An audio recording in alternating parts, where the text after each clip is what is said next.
গত বছরের মাঝামাঝি সময়ে সোশ্যাল মিডিয়ায় কোকা-কোলা পণ্যের বয়কটের ব্যাপক ডাক ওঠে। বলা হয়, গাজায় আগ্রাসন চালানো ইসরায়েলের সঙ্গে সম্পর্কযুক্ত কোম্পানি ও পণ্য বয়কটের ঘোষণায় ব্যাপক সংকটাপন্ন পরিস্থিতিতে পড়ে যায় কোকা-কোলা। পরে পরিস্থিতি কিছুটা স্বাভাবিকের দিকে গড়ালে কোম্পানিটি একটু একটু করে উঠে দাঁড়াতে শুরু করে। কিন্তু সম্প্রতি নতুন এক বিপদে পড়ল কোকা-কোলা। পানীয়তে রাসায়নিক যৌগ ক্লোরিটের পরিমাণ মাত্রাতিরিক্ত হওয়ায় ইউরোপের সব দেশ থেকে কোক, স্প্রাইট এবং নিজেদের তৈরি অন্যান্য পানীয় প্রত্যাহার করে নিচ্ছে কোকা-কোলা কোম্পানি। ইতিমধ্যে এ লক্ষ্যে কাজ শুরু হয়ে গেছে বলে এএফপিকে জানিয়েছে কোম্পানির ইউরোপীয় ইউনিট। ইতিমধ্যে Belgium, Netherlands, Britain, Germany, France, Luxembourg থেকে কোক, স্প্রাইট ও কোম্পানির প্রস্তুতকৃত অন্যান্য পানীয়র ক্যান ও কাচের বোতল প্রত্যাহার করে নেওয়া হয়েছে।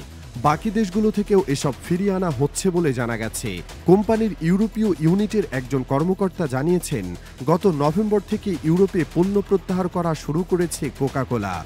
কত সংখ্যক বোতল ও ক্যানজাত কোক, স্প্রাইট এ পর্যন্ত প্রত্যাহার করা হয়েছে এ প্রশ্নের উত্তরে ওই কর্মকর্তা বলেন, আমরা এখনও হিসাব করিনি, তবে বিপুল পরিমাণ ক্যান ও বোতলজাত পানীয় ইতিমধ্যে ফিরিয়ে আনা হয়েছে। উল্লেখ্য যে ক্লোরিট এক প্রকার জীবাণুনাশক রাসায়নিক যৌগ এবং এর প্রধান উপাদান ক্লোরিন গ্যাস। পানি বিশুদ্ধকরণ এবং খাদ্য প্রক্রিয়াজাত শিল্পে এই যৌগটি ব্যাপক হারে ব্যবহৃত হয়।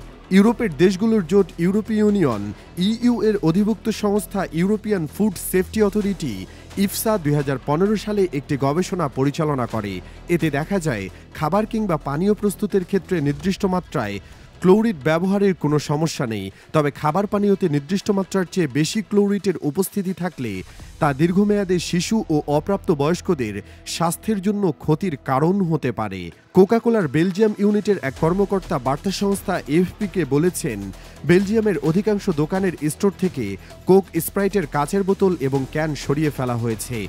বাকি দোকানগুলো থেকেও শীঘ্রই সরানো হবে। ফ্রান্স অবশ্য বিপরীত।